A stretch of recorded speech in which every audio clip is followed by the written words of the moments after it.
একদিন বিশ্বনবী বললেন, যদিও আমি নবী, আমার উপর যদি কোনো হক থাকে বলো, আমি দিয়ে দেব।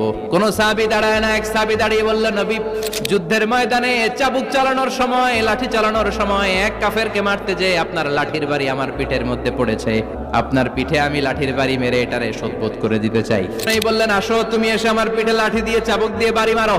সাহাবী বলে, ও নবী, তখন দুর্ভিক্ষের সময়ের যুদ্ধ ছিল, আমাদের গায়ে জামা ছিল না, আপনি যদি যথা নিয়মে কেসাসটা আদায় করতে চান, আপনার জামাটা খুলেন, খালি পিঠের মধ্যে বাড়িটা মার। এবার ওমরে ফারুককে ধরে গে, এদিকে আয় তোরে দেখাইতেছে। বিশ্বনবী বললেন, ওমর থামো, মারতে দাও। বিশ্বনবী উনার জুব্বাটা উপরের দিকে উঠালেন।